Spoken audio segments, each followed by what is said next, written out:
6. From artisan to artist. Art in the modern culture. Men often think of the past in terms of the present, and they fail to see important inner changes because they judge things externally. The Christian centuries are often seen as an ideal era for artists, in that the medieval church was a constant source of work because the arts had a vital place in the life of the church and a centrality in the life of man, which is now lacking. The fallacy in this perspective is that the idea of the artist is a modern one, a product of the Renaissance. Previously, not artists, but artisans existed. The architects, sculptors, painters, and musicians were workmen and businessmen, often organized into unions or guilds, and marked by a practical and business-like approach to their craft. The modern idea of the artist was alien to them. The transition from artisan to artist represented a major shift in cultural attitudes. The shift, first of all, was religious. For Christian civilization, inspiration was an attribute of the Bible. It was a God-breathed book and set forth God's truth for man and society. Man's thinking had to follow the pattern of God's word and work, and was an attempt to think God's thoughts after him. With the rise of humanism, the authority of Scripture eroded, and with it the authority of church, priest, and later pastor. Humanism sought its own authentic voice, its own sources of inspiration, and one of the first claimants to be that voice was the artist. The artist was now less and less a businessman and an artisan, and more a religious figure, a humanistic leader. Second, the artist now presented himself increasingly as a new prophet. In the Romantics such as Shelley, this temper was especially pronounced. In Shelley, a militant atheism was combined with a strong sense of natural inspiration, of prophetic destiny. Poets began openly to write as inspired men. For example, Shelley began The Mask of Anarchy thus: "As I lay asleep in Italy, there came a voice from over the sea, and with great power it forth led me to walk in the visions of poesy." We miss the point of much poetry, and especially of the Romantics, if we take such statements as mere stage setting and poetic license. It was meant as seriously as St. John's declaration in the first verse of Revelation. Quote, "The revelation of Jesus Christ, which God gave unto him, and shew unto his servants things which must shortly come to pass. And he sent and signified it by his angel unto his servant John." End quote. This is supernatural inspiration. The modern artists, like Shelley, claimed natural inspiration.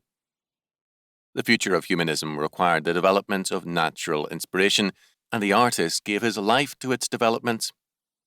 Third, the artist, as the voice of natural inspiration, was thus increasingly at odds with conventional middle-class Christian life. Such living was the epitome of the Christian past that the artist sought to supplant and destroy. As a result, bohemianism became mandatory for more and more artists. It was necessary to create, foster, and aggravate a breach between art and orderly society. To illustrate, a moderately talented modern artist who died prematurely had a bewildered but loving family which was ready to tolerate his insults and to continue to subsidize his life as an artist. Their very willingness to be helpful only aggravated them into more outrageous insults and offences against them. He felt it necessary to provoke their hostility in order to feel free from them and open to natural inspiration. The artist thus began to wage warfare against orderly society in the name of natural inspiration, and to live a life of studied immoralism as a matter of principle and artistic integrity. Fourth, discipline in arts was progressively dropped in favour of spontaneity, and the studied quality of early humanistic art gave way to totally mindless, meaningless art as most expressive of natural inspiration. A poem, people were told, should not mean, it should be. and the same was said to be true of all works of art. Form, as a result, was progressively despised and neglected. The careful attention to the craft of painting or writing gave way to a deliberate expression of contempt for craft. Natural inspiration was held to be so powerful a force that it could brook no restraint or form of craft. Fifth, whereas humanism, as it developed out of medieval scholasticism, was intensely rationalistic and saw the mind as evidence of man's supremacy, the new humanism looked to man's feelings and loins for man's power. The older tradition of rationalistic humanism came in for savage criticism by the new humanists. Illustration of this change can be found in the work of William Bouguereau, 1825 to 1905, and criticisms thereof. When the offensiveness of Bouguereau is sufficiently in the distance, he may undergo a revival of interest, but for the present he is a type of the hated art of the Academy, the old line humanism. His offence is clear-cut. In his painting Nymphs and Satyr, technically the painting shows great skill, care in execution, and a fine sense of balance. Its idea is a fitting symbol of rationalistic humanism. A strong, dark, muscular satyr is being pulled, controlled and played with like a pet poodle by four nude girls whose innocence alone prevents them from looking voluptuous. One of the girls is calling to other nude girls in the background to show off the harmless prize they have in hand. The picture is a symbol of the powerlessness and harmlessness of violent and sinful emotions, forces and lusts in the hands of innocence and reason. The light drags the dark one out into the open and renders him innocuous. A modern artist of the latter part of the 20th century, if he were to be at all pictorial, would show the satyr in power and triumphant over the naked girls. Power for him would reside in raw, brute emotion and force, not in reason, in Freud's id or pleasure principle, not in the superego, the conscious, rational discipline of the community of men. In terms of humanistic principles, the 20th century artist is more accurate than Bouguereau. Sixth, the tendency of humanism to move downward from reason to the primitive emotions has led to the strong emphasis on primitivism in art. Primitivism is equated with vitality. The mindless nature of the post-Darwinian world is anti-rational. Mind is a latecomer in the universe, and animal instincts have thus deeper roots and greater vitality. Thus, Eugène Delacroix, who saw the future more clearly than Bouguereau and was thus the more influential and effective artist, wrote in his journal on May the 1st, 1850, "It is evident that nature cares very little whether man has a mind or not. The real man is the savage. He is in accord with nature as she is. As soon as man sharpens his intelligence, increases his ideas and the way of expressing them, and acquires needs, nature runs counter to him in everything. He has to do violence to her continually." End quote. This statement, coming almost a decade before Darwin's theory was published, was not unusual in that day, and it explains why Darwin was so readily believed. He was giving voice to the myths of his age. If, quote, the real man is the savage, end quote, then the goal of the artist is to become a primitive, a new savage with all the intensity he can muster. About 3/4 of a century later, Guillaume Apollinaire declared in The Cubist Painters, quote, "The time has come for us to be the masters, and goodwill is not enough to make victory certain." End quote. The artist, he held, must be like God. He must create in his own image. In doing this, he cannot follow the older ideal of rationalistic humanism, but rather the new post-Sadaean ideal. Quote, "Artists are, above all, men who want to become inhuman." End quote. The American Homer Saint-Gaudens declared, quote, "What garlic is to salad, insanity is to art." End quote. Rationalism and reason had to be abandoned. Purpose in art must be rejected together with the idea of God. A Godward direction is upward. Primitivism requires a downward direction. This means, seventh, an emphasis on the perverse and the abnormal.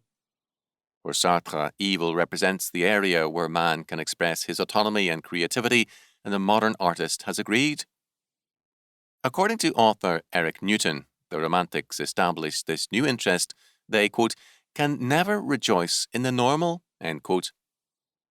This taste for the abnormal goes hand in hand with an intense dislike for, quote, whatever is law-abiding, whatever conforms to a pattern, end quote. Such an artist, quote, refuses to acknowledge the existence of law as applied to self-expression, end quote. For him, the only law is, quote, thou shalt be exceptional and follow that which is exceptional, end quote. The individual must have full freedom of self-expression in every area of the primitive and abnormal. It is always that which is evil that appeals to the artist, not that which is good, because it is for him the area of freedom from God. Eighth, while modern art has been close to the revolutionary impulses of the modern era, there has been a difference.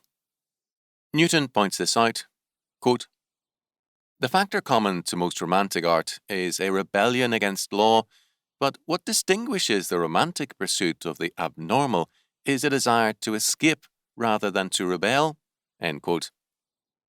His basic drive is hostility and destruction, a desire to spit and run, and this impulse is being communicated by more and more artists to revolutionists.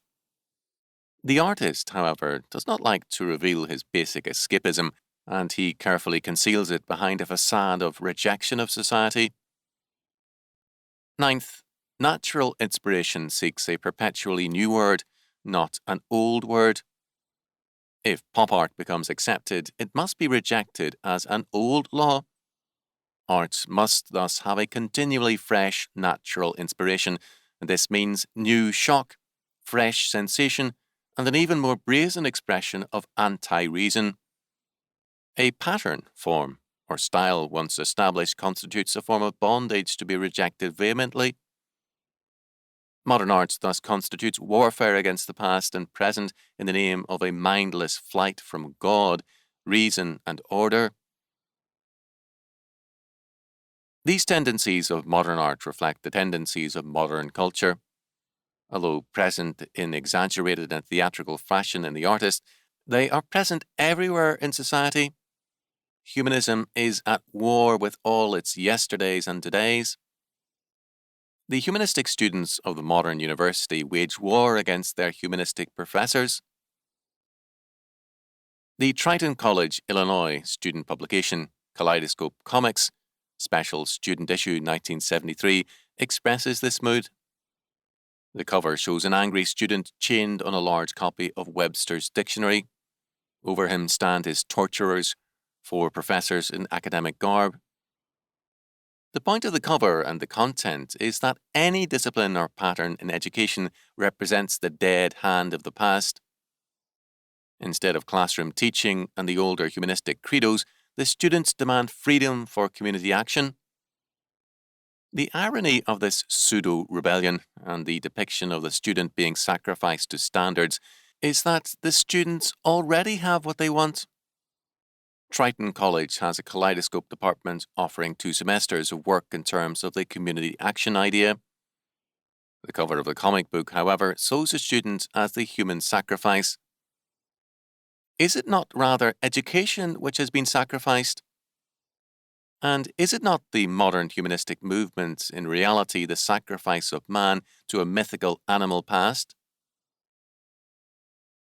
In February 1849, Herman Melville, a representative of the modern mood in art, wrote ever doing that, quote, if another Messiah ever comes, 'twill be in Shakespeare's person, end quote. Melville, who wrote intensely symbolic books of ostensibly typical prophecy, believed that humanistic revelation would come by natural inspiration. The delving into the underworld of man's imagination, which he himself pursued, has brought forth, however, not a new Shakespeare as a messiah of humanism, but a rise of occultism and Satanism? Melville's purpose, according to Baird, was to make, quote, new symbols to replace the quote-unquote lost symbols of Protestant Christianity, end quote. The symbols he created were all subterranean and hinted of a deeper darkness. The darkness has since come, and W.B. Yeats has seen it as the second coming of the beast, slouching towards the new Bethlehem, waiting to be born.